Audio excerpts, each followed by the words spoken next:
Cuando era niño, me sorprendía que Grecia estuviese siempre en el primer capítulo de todos los libros. Ya se hablara de historia, de matemáticas o de cualquier cosa, Grecia estaba siempre en el principio, en el horizonte. Yo la imaginaba muy verde, con fuentes, con bosques y con bruma, como los paisajes de mi tierra natal, Asturias. Estos son los paisajes reales de Grecia, un lugar, un nombre, que de uno u otro modo ha grabado su propio paisaje en la mente de todos los occidentales. Para muchos, el paisaje griego es el perfil equilibrado y eterno de un templo. Para otros, ese paisaje instalado en la imaginación es un paisaje de columnas en ruinas. El mar y las islas de Homero. Las majadas dulces y serenas de Arcadia. O la silueta esplendorosa de la Atenas clásica. Pero ¿por qué Grecia? ¿Por qué Grecia ha llegado tan adentro en nosotros? ¿Por qué una y otra vez, unos y otros caminos nos llevan a ella? Nadie duda que han existido también otras culturas, pero lo cierto es que ninguna otra cultura ha sido tan revalorada, reinterpretada, rescatada y universalizada como lo ha sido la cultura griega. En el paisaje griego, los olivos forman una geometría rítmica y antigua, trastocada a veces por la súbita presencia de un ciprés. Por su longevidad de siglos, cada olivo de esta tierra es un auténtico monumento natural que pone en íntimo contacto a los hombres de hoy con sus más directos antepasados, que también lo injertaron, lo podaron, lo varearon y crecieron comiendo sus frutos. Es curioso pensar que muy probablemente desde la antigüedad el aceite de oliva haya tenido siempre el mismo sabor. Da vértigo. Homero llamó a estos olivos verde pálidos, de hermoso fruto, ojilargos y ubérrimos, Cloerá, aglaócarpos, tanífilos, quetilezoos aelea. Antes incluso de que apareciera el alfabeto, los habitantes de estas tierras representaban en unos caracteres casi icónicos, en unos símbolos eternos que podrían haber sido trazados hoy mismo, las palabras olivo, aceituna y aceite. Y cuentan que la diosa Atenea, que dio a los hombres la flauta, el arado, la olla de barro, el yugo para bueyes, la brida de caballo, el carro y el barco, que los instruyó en la ciencia de los números y en las artes de la cocina y del hilado, que instituyó los tribunales a fin de unir justicia y razón, concedió a los mortales, como símbolo pleno de benevolencia divina, un olivo. Es el árbol que Atenea hizo brotar un día en la roca sagrada de la Acrópolis, alrededor del cual se construyó después el Erecteion. También la vid había sido un don de la divinidad. Fue Dioniso quien la dio a conocer a los hombres e inició a Icario y a Eneo en la elaboración y los secretos del vino. Por su parte, Deméter y Core, las diosas de Eleusis, enseñaron al príncipe Triptólemo a cultivar el trigo y le dieron un carro tirado por serpientes aladas para que divulgara su conocimiento por el mundo.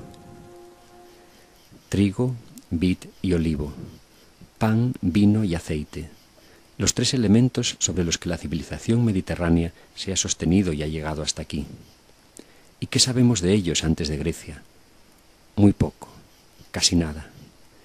Es posible que otros pueblos antiguos conocieran también el trigo, la vid y el olivo antes o al mismo tiempo que los griegos, pero como en tantos otros casos, fueron los griegos, con sus mitos y sus obras, quienes hicieron de ellos una cultura. Todo rincón de esta tierra es en realidad el escenario de un mito. Aquí están las cumbres del Olimpo, la sagrada morada de los dioses. Las aguas sobre las que Caronte cruzaba a las almas con su barca. La playa donde Atenea hizo comprender a Odiseo que había llegado por fin a su patria. Yo he visto al anochecer el cielo de enero sobre las aguas del río Elisonte, donde las erinias persiguieron a Orestes con sus dedos de látigo. Mis pasos me han llevado hasta la remota cueva donde Rea engañó a Crono entregándole una piedra envuelta en pañales. Hasta la cumbre de Alifera, donde Atenea emergió como doncella armada de la cabeza de su padre, Zeus. Hasta la laguna donde Alfeo se enamoró de Aretusa y donde Heracles abatió con sus flechas y sus crótalos de bronce a las terribles aves estinfalias, y hasta la solitaria cumbre del monte Liceo, donde los pelasgos adoraban por igual a Zeus y a Pan. Sin duda, Grecia debe a la seducción de sus mitos gran parte del lugar que ocupa en nuestros corazones. Los griegos nos legaron los mitos, las historias más antiguas de nuestra civilización. Sus imágenes nos unen a los hombres de todas las épocas. Su simbolismo ha fecundado reiteradamente las expresiones de nuestra cultura, y su lugar en la conformación de nuestra identidad no puede ser ya reemplazado por ninguna otra historia, ni pasada ni futura. En realidad, ignoramos aún lo que yace amalgamado en el fondo de esas historias inquietantes de dioses y de hombres. Pero una cosa sí está clara, que el mito griego consiguió llevar a cabo la delicada operación de desdibujar las fronteras entre el hombre, la naturaleza y la divinidad. Gracias a los mitos, la geografía de Grecia es única en el mundo, porque en ella la historia natural es a la vez humana y divina. Situando el nacimiento, la crianza y los avatares de los dioses en los mismos lugares donde los hombres habitaban, el mito consiguió integrar al hombre en la naturaleza y lo divino, haciéndolo partícipe de su mecánica y de su armonía. De este modo, los antiguos griegos hallaron una forma de comprender el mundo, que no una forma ingenua de explicarlo. Nacieron y crecieron como pueblo en ese imaginario de los mitos, cohesionaron con ellos su identidad como nación, dieron expresión a su religión y a su cultura, y entablaron con la naturaleza una relación integradora y respetuosa. Y no fueron solo sus creadores, sino también sus primeros intérpretes y sus primeros críticos. Los mismos griegos que nos transmitieron los mitos se preguntaron repetidamente sobre su sentido y definieron frente a ellos el territorio de la razón. Para otros pueblos y otras religiones, indagar en la naturaleza, acercarse a lo humano, a lo corpóreo y a lo terrenal, significó apartarse peligrosamente de lo divino. Para los griegos, sin embargo, no existió en realidad ese conflicto.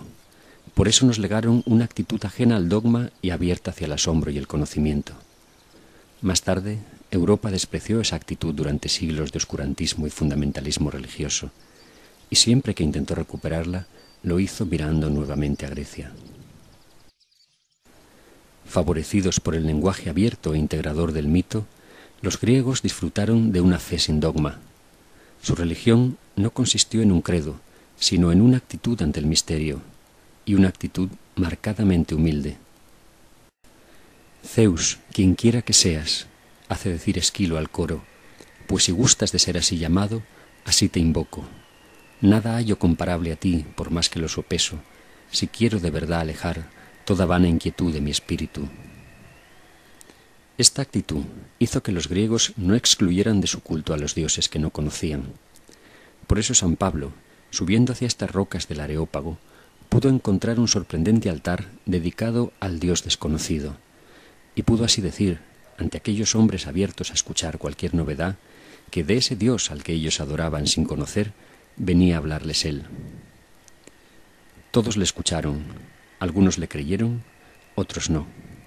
Frente a tantas guerras santas que han llenado de sangre los siglos, frente a la intolerancia religiosa que aún hoy padece el mundo en que vivimos, dicha actitud humilde continúa siendo revolucionaria. La ausencia de dogmas incuestionables, la apertura hacia nuevas ideas, el asombro y la duda fueron los ingredientes de una actitud creadora y valiente que los griegos bautizaron como filosofía. La filosofía, como ejercicio libre y crítico, como conocimiento que no viene de arriba, sino que se construye desde el interrogante y desde el diálogo, es una disciplina nacida y cultivada en esta tierra. En otros sitios hubo sabios, genios e iluminados, pero no compañeros de pensamiento, cómplices entusiastas en el empeño de encontrar la verdad. Este lugar, el Ágora de Atenas, fue durante mucho tiempo el punto de encuentro de quienes amistosamente compartieron el nombre de filósofos. Aquellos pioneros hicieron del propio pensamiento objeto de su reflexión, ejercitaron y aquilataron sin descanso la facultad de argumentar, aprendieron y enseñaron a dudar, e indagaron en lo establecido sin temor a asomarse al vacío. Anaxágoras, Protágoras, Hipias, Gorgias, Critias o Sócrates no fueron exactamente sabios, fueron amigos del saber, filósofos. De Sócrates nos queda la semblanza del más genuino buscador de la virtud, que afirmó que existía, pero que nunca dijo poseerla. De Platón y Aristóteles quedan los más solemnes y visitados edificios del pensamiento universal. Pero todos ellos en conjunto, sofistas, académicos, peripatéticos, epicúreos, estoicos o cínicos, dejaron un legado más verdadero y subversivo que sus conclusiones, su actitud. En contra de quienes tantas veces han creído poseer la verdad o han pretendido imponer el bien, la filosofía griega propuso una actitud humilde e intachable, la búsqueda del saber en libertad. Sobre el ágora de Atenas se elevan 3 colinas rocosas y pobladas de árboles, la colina de las musas, la de las ninfas y la llamada colina de Pnix. Esta última, cuya cima desnuda mira frente a la Acrópolis, es la cuna más emblemática de otro de los grandes legados griegos, la democracia. La historiografía moderna suele decir que la euforia de las victorias atenienses sobre los persas y el subsiguiente impulso económico y moral dejaron el camino abierto para la aparición de la democracia. ¡Qué simpleza! Todos sabemos que en la historia del mundo hubo muchas victorias que trajeron consigo riqueza material y sentimientos de seguridad y orgullo, y que sin embargo no crearon en absoluto nada parecido. La democracia surgió del alma de los griegos, que desde Homero habían comprendido que la vida de cada ser humano, anthros psychi, es única y más valiosa que cualquier tesoro o cualquier ambición. Surgió de su afán por definir lo inherente al hombre, de su incesante búsqueda de lo universal, y del convencimiento de que la idea de justicia y el impulso de la voluntad habitan por naturaleza en cada uno de los seres humanos. Hace 2500 años, en el escaso espacio de unas décadas, fue tomando cuerpo sobre el proscenio de esta plaza una creación única. Por primera vez se infundió sobre un pueblo el sentimiento vivo de una ciudadanía, activa, libre, responsable y democrática. Durante los años de paz en tiempos de Pericles, se cruzaban en esta explanada Esquilo, Sófocles, Eurípides, Aristófanes, Heródoto, Tucídides, Fidias, Ictinos, Calícrates, Aspasía, Anaxágoras, Protágoras, Gorgias, Hipias, Antifón y Sócrates. Se dice pronto. De todos ellos y de otros que vinieron después, hemos heredado la ciudadanía. Hasta entonces, en la historia de la humanidad, el hombre no era ciudadano. Había culturas de cumbre, de poder concentrado en un rey dios o repartido entre una casta, pero no culturas de ciudadanía. Y la democracia se creó sobre el demos, un pueblo consciente de su dignidad y dispuesto a ejercerla. La experiencia de las polis griegas, con todos los defectos que puedan señalarse, confirió a la sociedad del momento unos sentimientos de libertad, justicia, igualdad, responsabilidad e implicación en la definición y en la salvaguarda del interés común, desconocidos en su época y, desgraciadamente, en las épocas que vinieron después. La democracia griega tuvo por ideales supremos la libertad y la igualdad, ideales que desde esta tribuna fueron defendidos por los ciudadanos mediante la fuerza de la palabra. Por un lado, libertad para hablar en privado y en público, libertad para participar en la política, libertad para vivir conforme a los propios deseos. Por otro lado, isonomía o igualdad ante la ley, isopolitía o igualdad de derechos políticos, isigoría o igualdad en el uso de la palabra. Y junto a estos derechos, también una virtud, la parresía, la virtud de implicarse y de usar la palabra para defender la verdad. El esplendor de estas ideas, evocadas en estado puro desde lo alto de esta roca, nos revela lo frágil y confusa que aún hoy es la democracia en el mundo. No solo Atenas, sino también las islas y todas estas tierras de la Grecia peninsular cultivaron con esfuerzo el proyecto de la democracia. A uno y otro lado de estas aguas del Golfo de Corinto se extienden las tierras de 2 de las más importantes confederaciones de Grecia. De este lado sur, la de los aqueos, en las costas de enfrente, la de los etolios. Mientras en el resto del mundo imperaban las monarquías y la autoridad de la costumbre, las polis y las confederaciones griegas se regían por asambleas de ciudadanos libres comprometidos en la definición del bien común. Este frágil sistema, basado en la virtud política del individuo, sobrevivió, no obstante, más tiempo que cualquiera de las actuales democracias a los eventuales conflictos de intereses entre griegos. Si finalmente sucumbió, fue por las propias exigencias del empeño, por la inquina de traidores y por la llegada de invasores extranjeros. En estas hermosas aguas a la entrada del Golfo de Ambracia tuvo lugar la famosa batalla de Actium, la derrota militar de Marco Antonio y Cleopatra que llevó a Octavio a convertirse en el primer emperador romano. Parece increíble, pero desde el lejano Octavio Augusto hasta la independencia de Estados Unidos, la Revolución Francesa y las posteriores revoluciones burguesas, ningún estado del mundo fue gobernado por un sistema de pretensiones democráticas y constitucionales. Las democracias representativas de hoy en día, herederas más bien del republicanismo romano que de la democracia ateniense, no han pasado de ser oligarquías amparadas en un controvertido respaldo popular.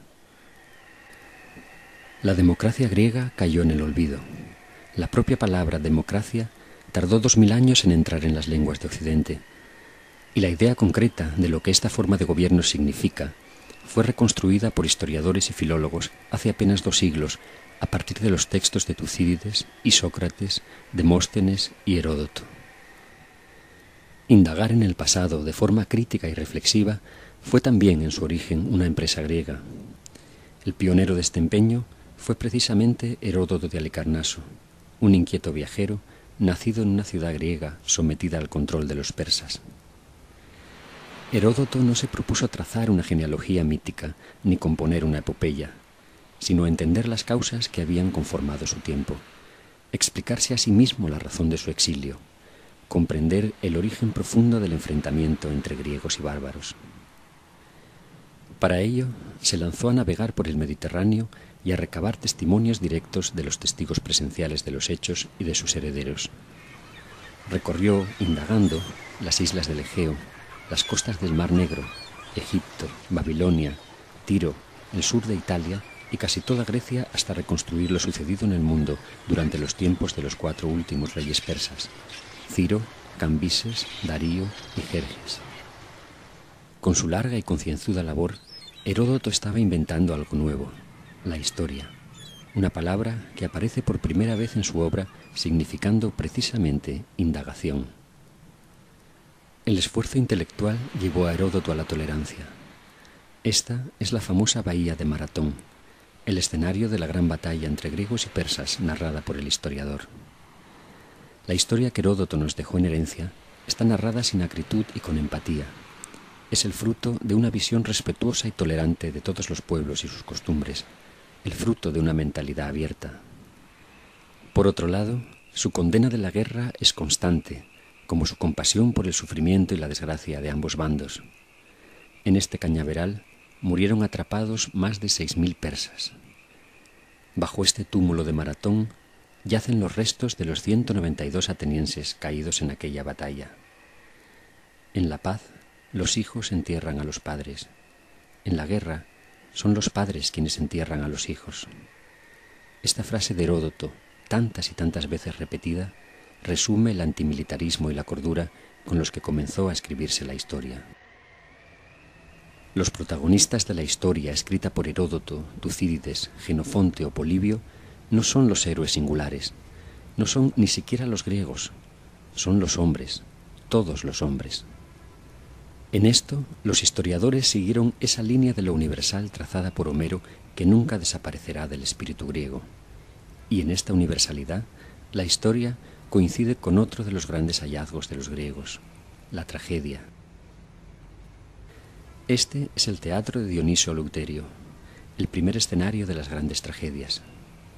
La palabra teatro significa lugar para ver.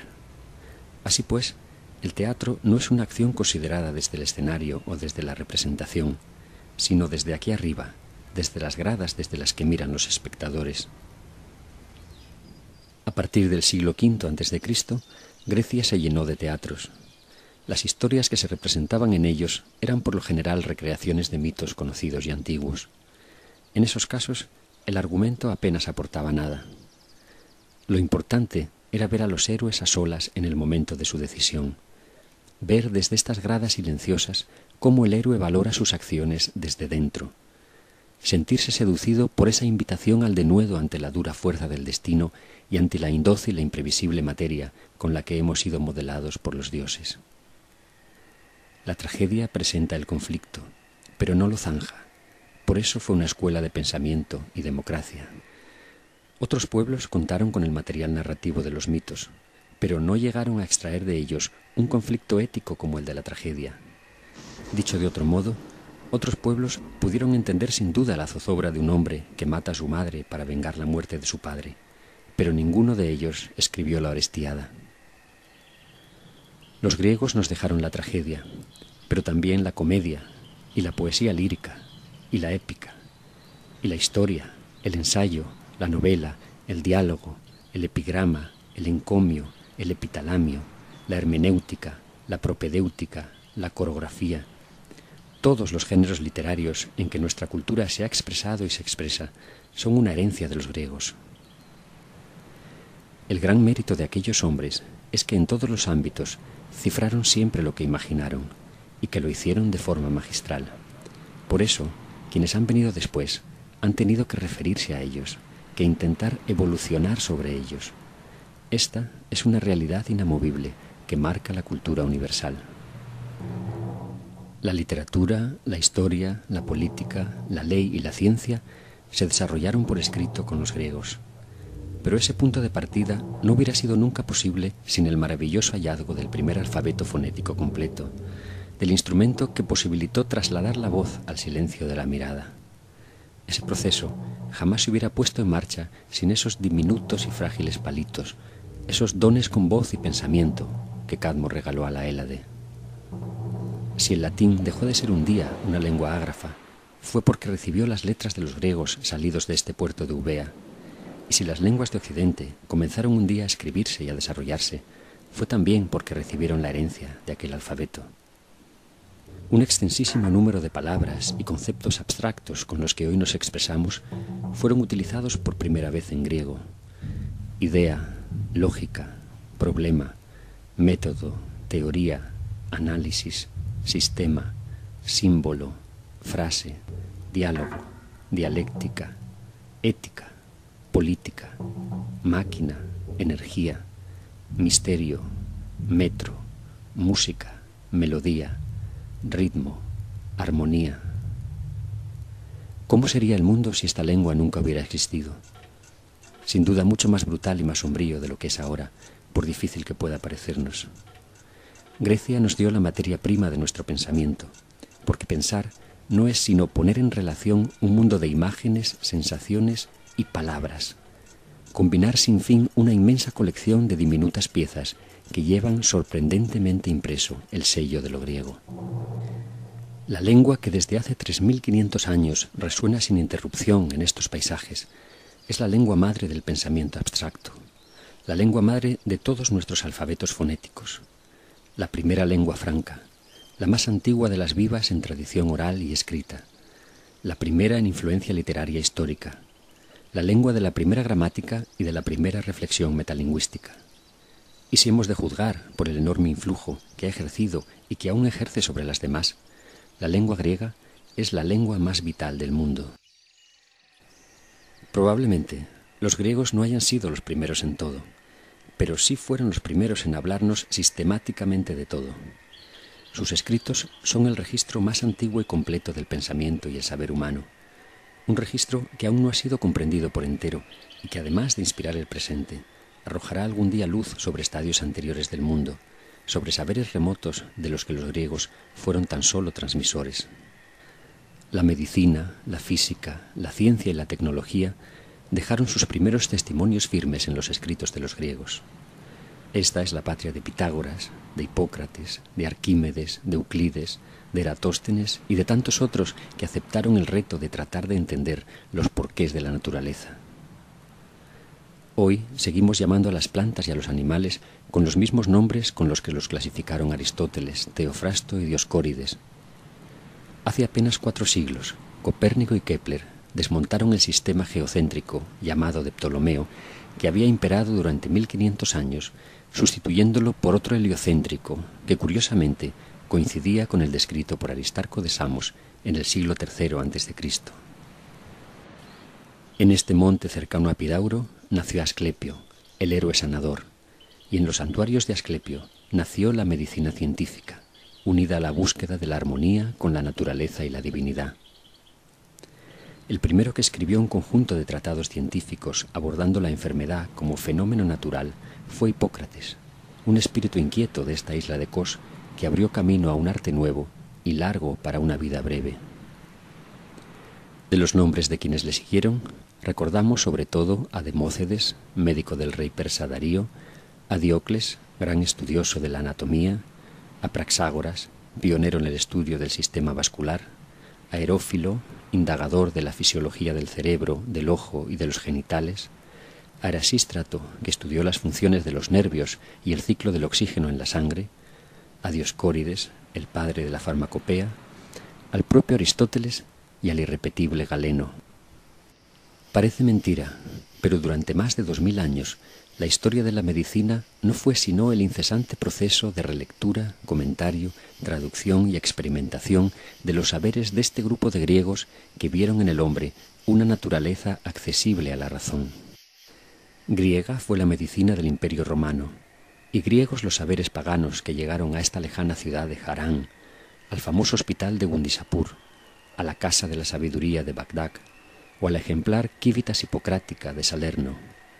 Imbatric, Imbisac e Imcura fueron griegos de origen y de espíritu que tradujeron al siriaco y al árabe las obras de Hipócrates, Dioscórides y Galeno, las obras de Euclides, Aristóteles y Ptolomeo, que más tarde llegaron a Córdoba y a Toledo. Las bibliotecas medievales nacieron del deseo de generar una cultura capaz de oponerse al paganismo y del empeño visionario de algunos individuos en salvar el saber de los antiguos. Las academias renacentistas nacieron del recuerdo y de la emulación de la academia y del liceo atenienses. Si el teocentrismo, el oscurantismo y el dogma no hubieran socavado los cimientos del espíritu griego, la ciencia estaría hoy al menos 1000 años por delante, y millones de seres humanos no hubieran muerto a manos del fanatismo y la ignorancia. El esfuerzo por comprender la vida y la naturaleza provenía en Grecia de un amor por ambas. Desde los tiempos más remotos, los griegos celebraron, en contacto con la naturaleza, la fuerza inagotable de la vida. Este antiquísimo estadio, perdido hoy en la cumbre del monte Liceo de Arcadia, nos remonta a una época lejana en que muchachas y muchachos en la flor de la edad competían por un premio simbólico de origen vegetal. Aquellas primitivas celebraciones, en las que el elegido encarnaba la fuerza regeneradora de la naturaleza, fueron el germen de los juegos gimnásticos y de los festivales panhelénicos, el origen remoto de nuestro moderno y controvertido deporte.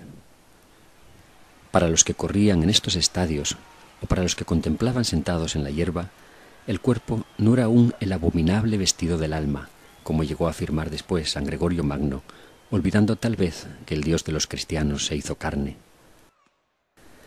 Los griegos ensalzaron la belleza, el cuerpo, el amor y el erotismo, y a salvo del puritanismo y de la mortificación, consiguieron una civilización alegre e inocente.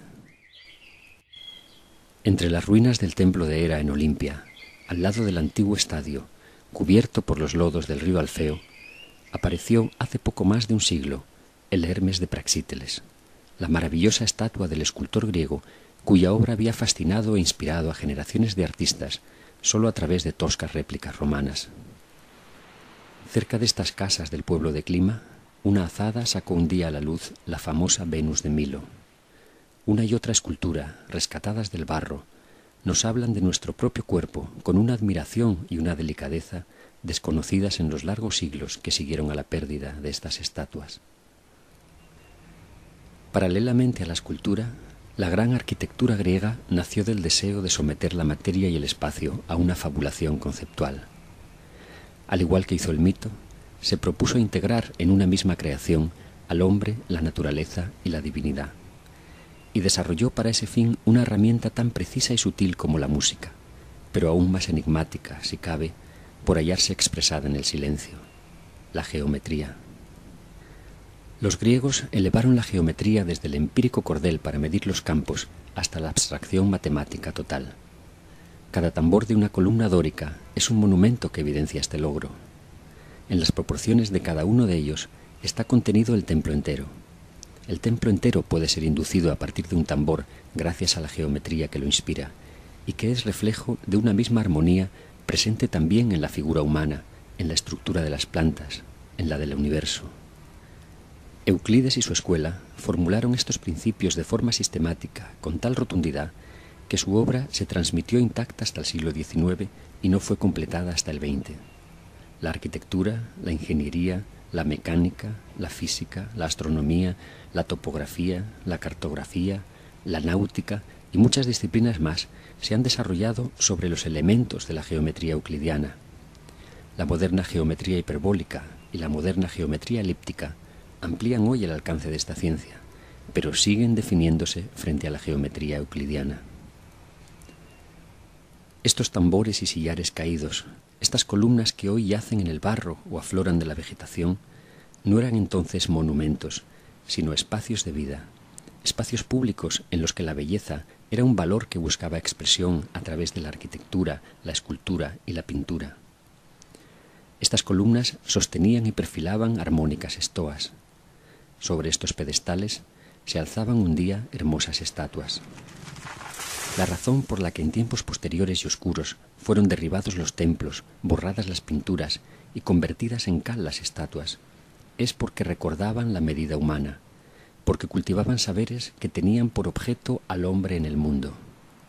Muchos griegos, llamados despectivamente idólatras, fueron perseguidos y martirizados solo porque en su propiedad aparecieron libros o estatuas. Hoy, sin embargo, las palabras de Pericles a los atenienses nos parecen hermosas y en nada censurables.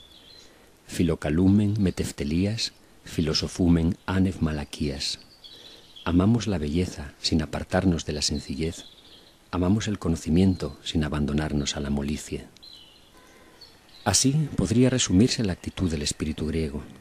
Así, o con los dos antiguos apotegmas que durante siglos estuvieron grabados aquí, sobre el templo de Apolo en Delfos, para servir a las generaciones presentes y futuras. Midenagan gnosis afton. Nada en exceso, conócete a ti mismo. Con su ponderación y con su búsqueda, aquellos espíritus denodados intentaron construir un mundo nuevo, alejado del dogma y sujeto al cuestionamiento, a la ética, a la estética, a la ley y a la libertad. Y podemos decir que no lo consiguieron plenamente, que no fueron perfectos, pero también puede decirse con justicia que nunca fracasaron, porque nunca abandonaron la aspiración. Por supuesto, no todo en Grecia ha sido siempre luminoso y radiante. Su historia, como la de todos los pueblos, está llena de gestos de soberbia, de irracionalidad, incluso de barbarie. Pero de esa niebla consiguió levantarse un espíritu capaz de seducir a los más generosos y conscientes de todos los tiempos. El espíritu humanista, la preocupación por el hombre en el mundo, la confianza en su capacidad y su conciencia para elegir libremente lo bueno y el esfuerzo por defender la dignidad de cada ser humano aun contra los más bajos impulsos naturales de su propia especie. Esta actitud humanista, que por supuesto no es exclusivamente griega, que incluso ha sido reiteradamente traicionada por los griegos, ha sido, sin embargo, conceptuada, cultivada, defendida y recuperada una y otra vez a lo largo de la historia, apelando de manera especial a lo griego. Esta actitud humanista le debe mucho a Grecia, pero también es cierto que la imagen de Grecia en el mundo le debe mucho a esta actitud humanista. Grecia, como ideal, es una patria espiritual eternamente joven, una creación infieri, un reto abierto que atraviesa la historia como una revolución permanente, o más aún, como una permanente seducción hacia lo mejor. En Aristevin, puso Homero en boca de los héroes, esfuérzate siempre por dar lo mejor. Como es de suponer, esta actitud ha sido siempre de unos pocos, una actitud de resistencia frente a un entorno adverso y bárbaro. Sin embargo, cada vez que ha brillado a lo largo del tiempo, en medio del abuso, de la desmesura o el oscurantismo, la humanidad ha dado un paso hacia la sensatez, hacia la ponderación, hacia la dignidad del hombre por encima de credos o intereses. Claro está, no es seguro que esta esforzada actitud humanista acabe triunfando sobre el abuso y la barbarie. Pero sí es absolutamente seguro que el abuso y la barbarie triunfarán con más dificultad entre quienes han hecho suya esta actitud que entre quienes la ignoran o la menosprecian. Esto nos ha dejado Grecia, junto con el reto de no ser solo sus herederos, sino también sus continuadores, de no quedarnos atrapados en las huellas de los antiguos, sino de seguir buscando lo que ellos buscaron. A veces, caminando entre los olivos y las ruinas de esta tierra, me he preguntado qué quedaría de nuestra civilización si desapareciera de ella el elemento griego. ¿Cómo seríamos si careciéramos no solo de ese inmenso legado, sino también de ese impulso valiente que ha movido siempre a interesarse por lo humano? Y veo entonces un enorme vacío. Las ruinas nos alertan de la fragilidad inadvertida de la civilización. Nos recuerdan que sus conquistas son efímeras, que deben ser defendidas cada día que amanece, y que la única civilización posible y digna de tal nombre es la que une a los hombres contra la barbarie. Todo lo dicho nos acerca de algún modo a comprender lo que perderíamos si renunciáramos a lo mucho que de griego hay en nosotros. Y a quienes piensan que no es para tanto, e incluso abogan por aligerarnos de ese nostálgico bagaje, les pregunto, si renunciáramos a él, ¿qué es lo que ganaríamos? ¿Podría esa pérdida quedar justificada y compensada por la perspectiva de alguna ganancia? ¿En nombre de qué propones enterrar el helenismo? Sinceramente, creo que lo que hace a una cultura grande es su capacidad de evolucionar e inspirar algo nuevo. Y esto es precisamente lo que nos ha dejado Grecia. Grecia ha tenido la cultura más inspiradora, la cultura más y mejor cifrada. Ha dado forma de cultura a realidades naturales. Nos ha dejado el mito, enseñándonos una actitud humilde y tolerante ante el misterio. Nos ha retado a conquistar la democracia y sus ideales de libertad y de igualdad. Nos ha dejado la ciudadanía, la política, la ética, la historia y la literatura. Nos ha dejado el alfabeto y la estructura básica de nuestro pensamiento. Nos ha educado en la belleza.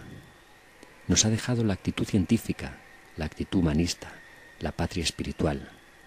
Ha definido el alma del hombre justo y libre y nos ha señalado bien ese camino. Grecia, como herencia, como desafío y como voluntad, nos ha impulsado siempre a ser mejores. Y olvidarnos de ella, hurtarle a las generaciones venideras el conocimiento de su legado y su actitud, es limitar la posibilidad futura de construir un mundo diferente, de alcanzar a conocer algo distinto al simple efecto del abuso y la mentira. Por eso, Grecia. Por todos estos bienes, Grecia. Y porque cada paso que ha hecho avanzar al hombre hacia la civilización, lo ha hecho también deudor de Grecia.